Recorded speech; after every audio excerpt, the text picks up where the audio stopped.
Hello and welcome once again to Tech Terrain, where we talk everything agricultural on the African continent. This time around, we've got some experts to discuss the importance of animal feed, quality animal feed, to achieve optimal production. In studio, we welcome international silage consultant Richard Venter, sharing his most valuable insights. We visit Jared Hurwitz from Hurwitz Farming to see how things are done in practice. Of course, Team John Deere is back in studio, and we discuss the technology on offer in the animal feed space. Remember to visit the website regularly for bonus material related to the show. Let's kick off.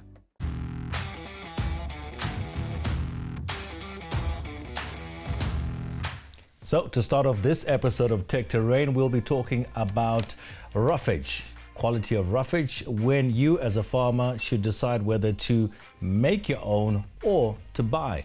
And to make all of that a lot easier, I'm joined by Richard Venter from AgSci in South Africa. Richard, thank you so much for joining us. Thanks, Tony. So, talk to me about the importance of the quality of roughage that you're feeding your animals. Yes, I think the first thing we must remember is that a ruminant animal, cattle and sheep and goats, are specifically developed to utilize roughage. They have a fermentation organ, the rumen, part of the digestive tract, where they are very, very good at utilizing quality from roughage. So it basically comes to the fact that the better the quality you feed, the more the growth or the production of milk or wool, doesn't matter what you're growing from these animals, the better that growth or production will be. Yeah. It basically decrease your necessity to buy other feedstuffs like concentrates and licks. So the higher the quality, the better the growth or the production from what you're producing yourself on the farm. So what's better, produce it myself or to actually go and buy the roughage? It's a great question because I think both of those industries are strongly developing. We're finding more and more roughages being sold or for sale nowadays as that we never had before. But I think for me, it's about controlling the quality of the whole process. If you produce roughage yourself, you can determine yourself the harvesting stage, your drying period or your moisture level, whether it be hay that must be dry or silage must be wet. Also the way that you store it, is it properly stored, and kept. Whereas when you buy roughage, you don't always have control over that system.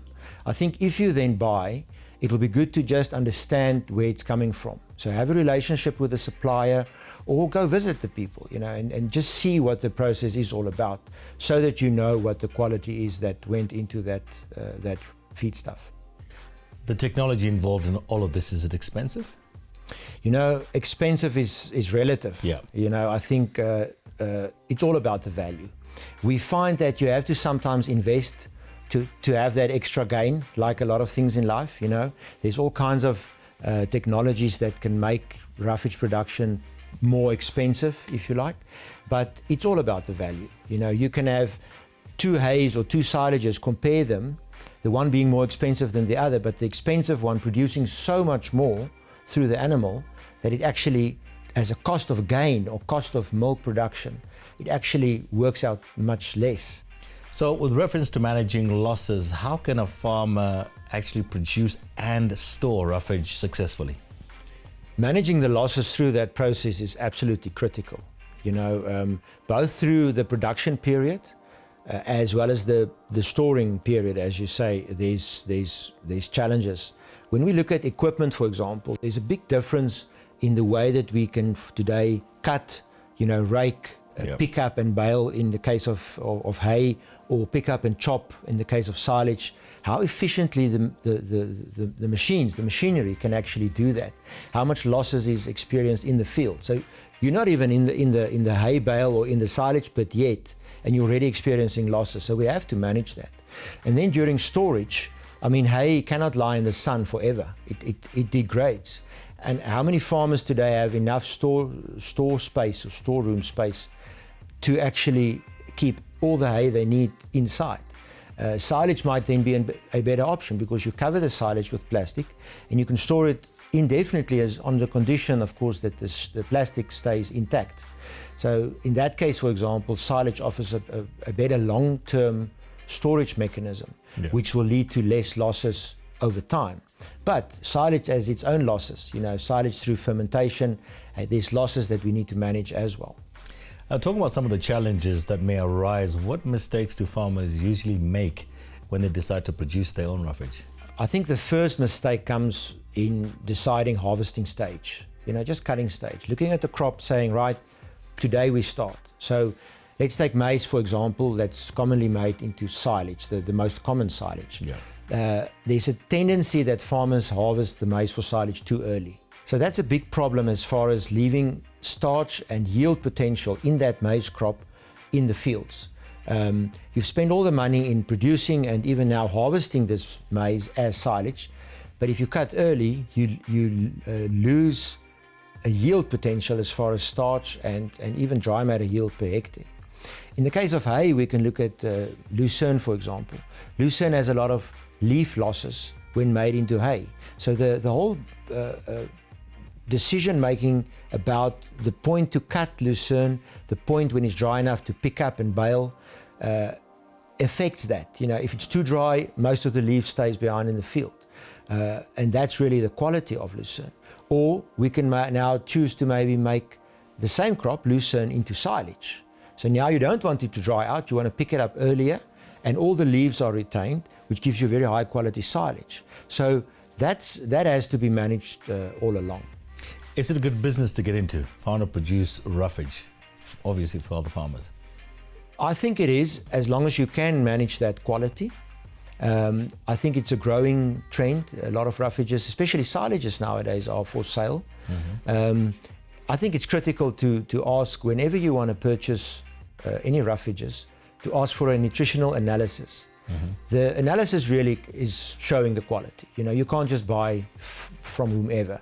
Okay. But I think if you manage the quality well, it can be good business. Yeah. Are there alternatives when it comes to foodstuffs, other foodstuffs, if I don't want to use roughage? Well, the alternatives I think that we are using today has been known as roughages, but not used per se. What I mean with that is, let's take soya, for example. Your soya plant can be made into silage, whole plant silage. Now, we've never done that before, or not a lot anyway. But now, through the technology we have available today to make silage from these high challenging kind of silage crops, we can now make that into a silage which gives you home produced protein quality silage on the farm, which then reduces your need to buy other proteins into the system. Okay. Layman's point of view, or layman's terms, any difference if I'm farming for beef, or I'm farming for milk, for instance? Do my cows have a different feedstuff? Do they need to have different roughage? So in the end, all those animals are ruminants, as I said. They all need roughage as the main proportion of their diet. The differences will come in from the output. For example, a dairy cow usually has the highest output, so she's got the highest demand as far as daily nutrient intake.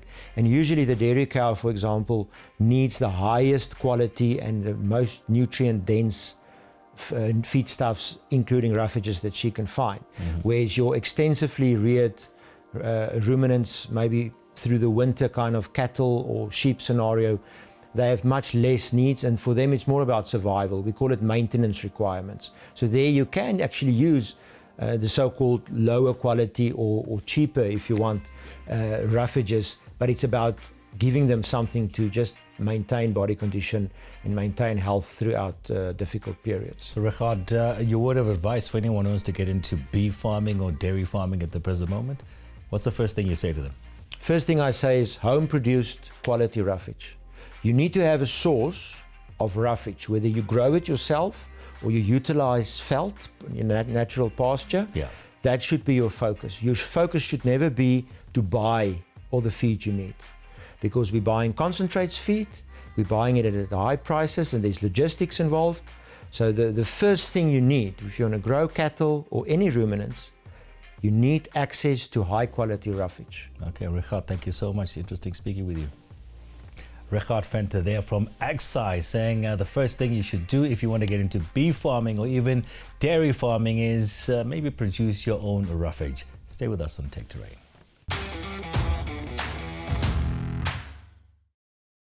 Well, here on Tech Terrain, we like to give you practical examples. So we sent our team to Hurwitz Farming in South Africa to find out the importance of animal feeds, well, quality animal feeds to that farming operation.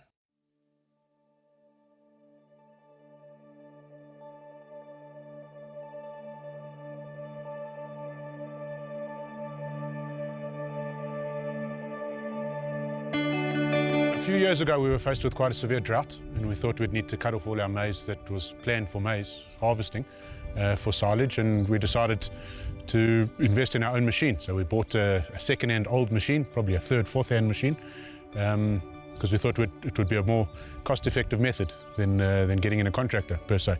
So that's what we did. We bought a machine and we cut our own stuff, and then we got a call out of the blue to go and cut a couple of hectares towards Carolina area.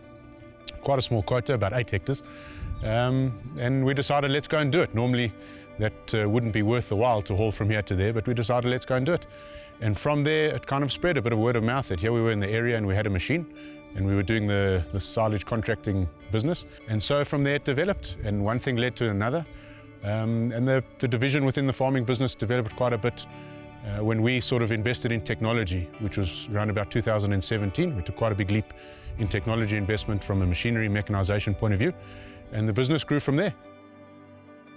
Well, there's a whole host of crops that we work with is maize and feed sorghums, but we also do a hell of a lot of work in ensiling grasses, all the multiple species of grasses. Eragrastis, often, teff, oats, ryegrass, kikuyu, triticale, all these types of grass species that we do a hell of a lot of work with on an almost daily, well, seasonal, but almost daily basis in those seasons. It's a little bit uncommon to a lot of people who haven't worked with it, but it's very common in some of the areas that we do this type of work, and it provides a fantastic quality feed at a very cost-effective methodology of actually putting feed away. We're very accustomed, especially in the Highveld, to dry hay from our perennial pastures, but when you really dig it down and you analyze the numbers and the figures, making silage out of that type of crop is a very advantageous process, and somewhere where we see a big growth in the big potential future growth in the market, and in feed and hay production or fodder production techniques for sure. The capital intensity is clear if you just look at the equipment that would arrive at a site. It obviously starts with a machine to chop the forage, and these are highly technical machines. The market doesn't often appreciate, because with respect, you haven't dealt with that type of machine, but doesn't appreciate the technology and what actually goes into these machines, the R&D and what they're actually doing. I mean, the capacity of these big machines is in excess of 200 tons an hour that they can process. So you're taking a full coarse crop, like a maize crop, and you're chopping it up into little bits in fragments of a second at the rate of in excess of 200 tons an hour. At the same time, you have technology in there that is monitoring the chop lengths and adjusting it by itself, and you have inoculant applicators, which involves a liquid process and biological additives. You have reporting, you have yield mapping, you have quantity reporting and moisture reporting, all of this technology in a piece of machinery that, yes, it's expensive, but there's a lot going on there. Fodder production is a race against time. It's an efficiency process, and it's a race against time in terms of managing the crop and minimizing wastage and optimizing product quality. Essentially, our process is the same, regardless of the client we're working for. They must define the parameters. So the equipment can do whatever the client requires in terms of additives that they would choose, inoculants, chop lengths, and on those types of parameters and timing. So we can really cater for what they require. It's simple settings on the machinery, and that's the beauty of embracing technology.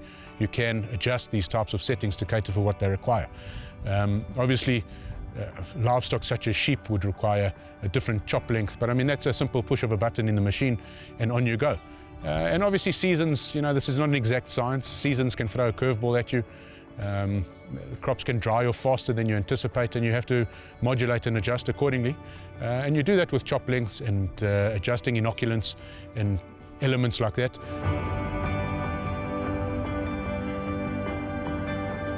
It's one of the most critical elements of silage production is having reliable and fully functional equipment.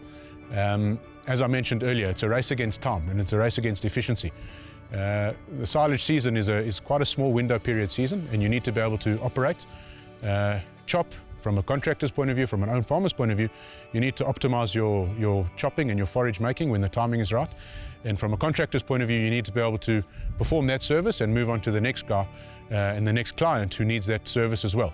So uptime of machinery is critical. Parts availability and maintenance, these are elements which we look after and we pay specific attention to very carefully, because if you actually analyze it from a contractor's point of view, if we are selling a service, that service is coupled with being able to sell it within a time period. And our ability to sell time is very much dependent on the equipment performing as it's supposed to perform and staying up and functional and critical within the dealer network. It's a very, very important process. It can never be understated at all. I think the value of silage in any farming operation where ruminants are involved or small stock is becoming more and more a topic that will become pursued, shall I say, by more and more farmers.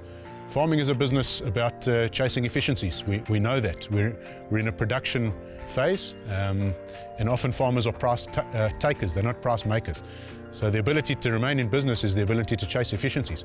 And feed production will always be a challenge, and feed cost efficiency will always be a challenge for farmers in no matter what spectrum they are. And silage, once you analyze it, no matter the crop, maize, feed sorghum, grasses, when you analyze it on a as-is basis or on a dry matter basis, however you analyze it, there's very few feedstuffs that can be produced as cost effectively as silage. Often it's produced on farm, which saves a hell of a transport factor of trucking in feed and loads to the farm as well. So I think silage production and fodder flow and fodder banking will become very much a more embraced technique within farming practices in this country for sure. Quality of silage starts at the cutting stage, obviously, with the correct moisture levels, and crop dependent. You know, you get crops such as maize where you have a starch element within the maize, and the starch percentage and the quality of starch is dependent on the moisture of the crop, as well as varieties are all different and cultivars are different. And thereafter is the rest of the process. As I mentioned, silage making and silage production is a race against time. The quicker you can chop it and get it into a preserved state, the better. That is where your quality really comes from. And machinery and efficiency of machinery and uptime of machinery and scale of machinery plays a huge role in locking in the optimal chopping stage. A rule of thumb or a norm within, let's talk about maize silage, is maize silage dries off roughly at 0.5% per day. Now you want to optimize your silage production at between 35% to say 45% dry matter. That's a 10% window period, which if you analyze that at 0.5% per day, one can do the numbers, and that can actually extrapolate out the understanding of what is the window period in terms of chopping forage and locking in the best quality. In order to do that, you need machinery that operates on a scale, and you need machinery that is reliable, and you need a dealer network that is reliable with a parts infrastructure and a know-how from a technical point of view and a workshop infrastructure point of view that can keep you running. Because those moisture drops on a daily basis is what can influence the end product at the end of the day. Quality is critical because at the end of the day, feed is produced for a conversion factor. You're either converting that feed or that fodder into beef, or you're converting it into milk. The animal is a tool in order to convert that forage into an end product for the consumer to make use of. And feed conversion is obviously optimized with quality. So the higher quality your product, and the more sustainably and cost-effectively it's produced, the more the benefits you'll see when that's converting into the end product, be that beef or dairy or sheep or whatever the end product might be. And that's where the true, very often unquantifiable, unfortunately, benefit is, but that's where it lies, is in feed conversion. Higher quality feed, higher quality conversion. It's just a simple hand-in-glove relationship.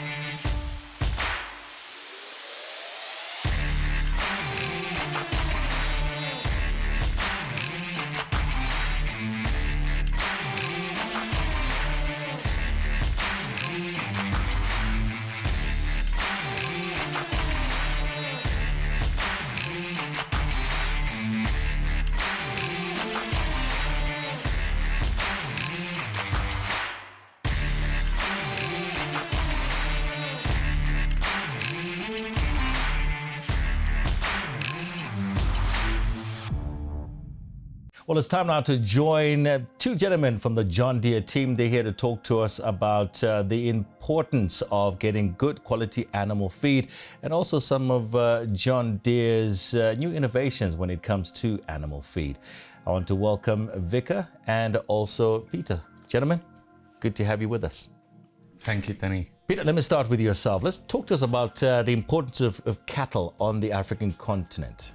Danny, yes, the importance of cattle on the meat side, meat production side, as well as the dairy farm, our dairy farmers, it's quite important for the sustainability of tomorrow. We are in an ever-growing nation, and we need to get our food security in order to feed our nation of the next generation after generation. Yeah.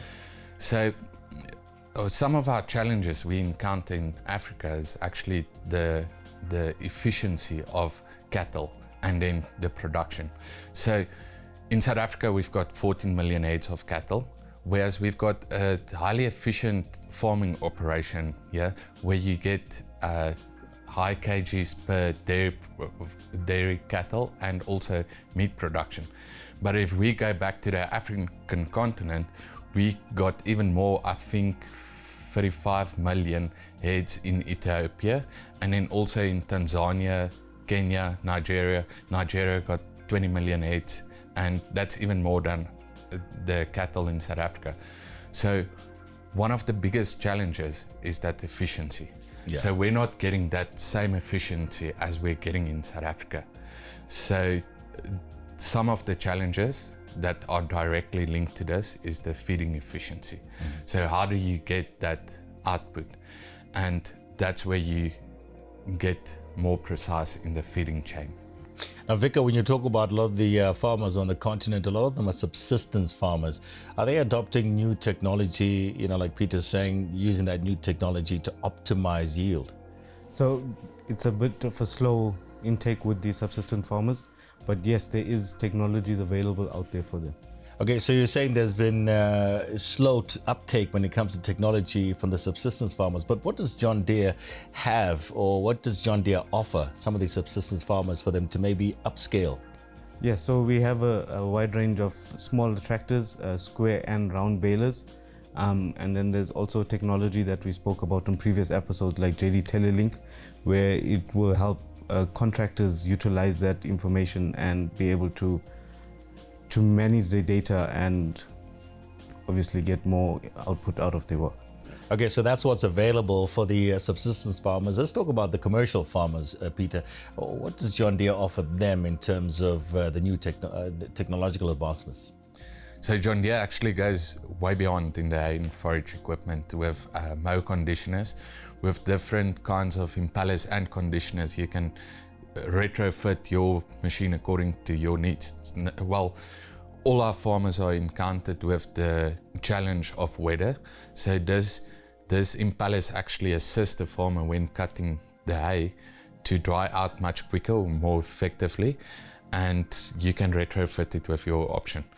Secondly, when we go into our forage harvesters, self-propelled forage harvesters, we've got a wide range of 8000 series forage harvesters currently on the South African market, and some of the new technologies on there are like the Ivy-Lock, infinable variable length of cut, where it actually uses live data from the Harvest Lab 3000 to adjust this length of cut according to each farmer's different needs. If you go into a dairy farmer versus a feedlot, your rumen in the cow, your rumen feeding differs. So for a contractor to go from customer to customer, it just makes it much more easier in still providing efficient service and efficient silage quality for each of his customers with their different needs. Well, let's talk about animal feeds in the value chain. Where do animal feeds sit in the value chain? Because we also know that some farmers prefer to produce their own animal feed and some prefer to actually buy from suppliers. Yes, Danny, a really good question. If we go into more depth on that, each farmer got different needs. And for the specific outcomes with the livestock also, you need to feed your animal according to your outcome, so your goal that you've got. And a dairy farmer would feed different than a feedlot. And if you want more energy in certain feeding applications. And just imagine, we mentioned 14 million heads of cattle in South Africa. Just imagine if we can increase that 14 million heads in South Africa to 20 million heads, how much better food security we can have in the future. So feeding this livestock more efficiently can also increase the margins of our farmers, but also increase that food security into the future, feeding our nation. Okay. And Peter, a little bit earlier on, you mentioned the Harvest Lab 3000. I'll just come to you, Vika. Can you explain a bit more about that? What is that? So Harvest Lab 3000 is a product that we're currently testing. It ties into what Peter just mentioned now, where we want to increase the food security by increasing the amount of cattle heads, but with the same amount of feed or the same amount of lands that we have. So with the Harvest Lab 3000, you are able to see the length of cut as well as the nutrients in your samples that you're getting off the field, so you can manage that when you are feeding those cattle. Okay, so Peter, the diet program for animals or for cattle is key. It's important. How's John Deere geared up for this market? So John Deere goes beyond than just grain management mechanization, and we actually got a wide range of balers, small and large square balers, together with round balers, fixed and variable chambers, whereas a customer can actually configure this baler according to his needs. Furthermore, we can jump into mow conditioners, whereas you can also once again configure according to your needs. Going over also into loaders and the attachments of loaders to work your operation throughout the year and specifically to your needs. Mm-hmm. And then finally jumping into our forage harvesters, where we've got the leading advanced 8000 series forage harvester and possibly increasing to a 9000 forage harvester in the near future that we could see in the South African market. Technology-wise, on the mower conditioners, we've got the rollers that you can actually choose the specific roller according to your need. Yeah. And then this also assists you. We must remember that weather plays a big role when it comes to making hay and then forage also. On a maize plant, you've got only 10 days to harvest it and get that optimal silage. So with our mechanization, we want to assist our farmers to fight the challenges and overcome that short window period. So with the forage harvesters, we've actually got the technology that assists a farmer to cut at a right length with the live data, and then also tying in with that to measure the nutrients of the silage. That's your protein, starch, your neutral detergent fiber, acid detergent fiber, and with this information, a farmer can make live decisions while cutting the silage for the whole next year or even beyond that. All right, so what is that technology actually called? So this is our constituent sensing. We've got a few units in the South African market, and this is a futuristic product. So we might actually see that coming onto the market in the near future. Right, just to close the conversation off, Vika, are you confident that John Deere is well placed to take the African continent forward in terms of this particular space, the subject matter we're talking about? Yes, Tony, very excited about it. Just like how we have those current products with our crops in the field where we can minimize input to maximize your yields, the future products that we have available for the beef and dairy to do exactly the same in terms of technology, is definitely going to take us forward. Vika and Peter, thank you so much for coming through. Interesting conversation. So there you have it. John Deere is well placed and they are there for you to ensure food security on the African continent going forward. Thanks so much for joining us for this episode of Tech Terrain. Next time around, we'll be looking at the important issue of biosecurity. Don't forget to go on to techterrain.co.za for bonus material that we upload every single week. Until next time, take care. I'm Tony Ndoro. Bye-bye.